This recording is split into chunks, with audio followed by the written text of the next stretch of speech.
You might think these ales pale in comparison to other beer, but we're here to prove that notion wrong.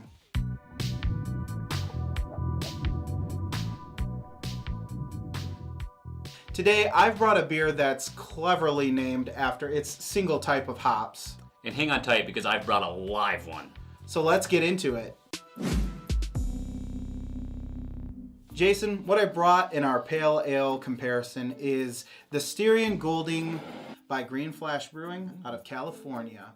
It's about a 5.5 ABV, which is, pretty typical for a pale ale. This thing is available rotatingly, which I guess means when they make it, it's available. Okay. So you might not be able to find it all the time. Yeah, it's got a medium body, good carbonation. It's got a nice kind of I want to say golden flavor for the lack of paraphrasing, but I can smell it already.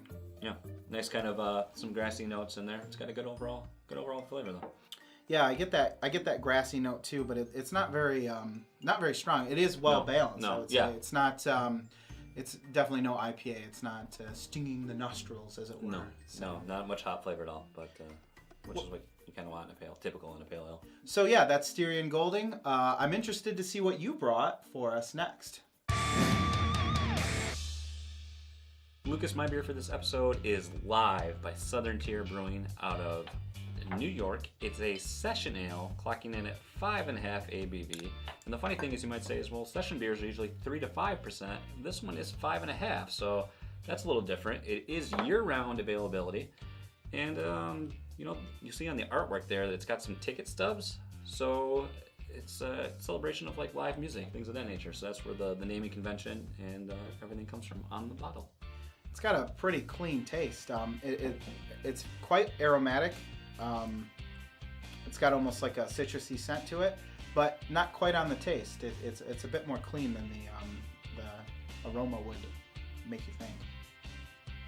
Yeah, I definitely agree with that. I mean, crazy. It's definitely got some crazy carbonation when that was first poured too. It's got that kind of a citrus flavor there to it too. Nice head, nice overall body, and a good overall flavor. So that was Live by Southern Tier. We're going to take a little short break, tally up the scores, and come back with our final thoughts. Jason, tell me what you thought of the Styrian Golding. For me, it was pretty much a middle of the road beer for me. Like my main standout was the appearance. I really like that golden color it had. It did have a nice little dry flavor there, but based on after I went back and looked at the descriptions, I couldn't pick out really any of the flavor notes that I should have. I mean, what about you? I found it to be a very clean drinking beer, but not very complex at all. I probably will mark that down to the single hop, but there's not much complexity, so I was searching for a little bit more as I drank it. All right, so for comparison's sake, what did you think of the Live? Well, it's funny that I mentioned that I liked the appearance of the Styrian because Live had the same exact thing. It wasn't unique at all. They both had that really nice color, but I really enjoyed the flavor of Live. Those citra hops that have in there really have that nice little sweet flavor, and the carbonation and all was just a real nice blend that I enjoyed the overall package.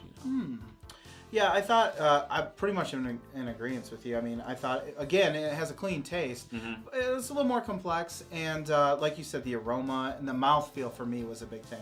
It had just a little bit of a leg up on this other one. The carbonation, I could imagine myself drinking this like on a hot sunny day, and I really appreciate that out of a pale ale. So we have combined our scores on these two beers, and we have a winner. Styrian Golding came in at a 3.58. However, Live came in at 3.86. Our scores are very close, and as you can see, that's going to make Live the winner for this episode.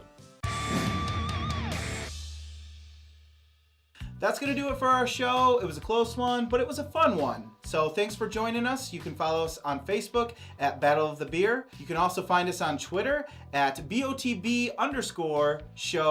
And if you're interested, follow us each on Untapped. We put a lot of the beer that we do on the show on there. And of course, we have what we've been drinking at home as well. So you can see how much of an alcoholic we each are. Don't forget to leave us a comment, smash that like button, and join us next time for another Battle of the Beer.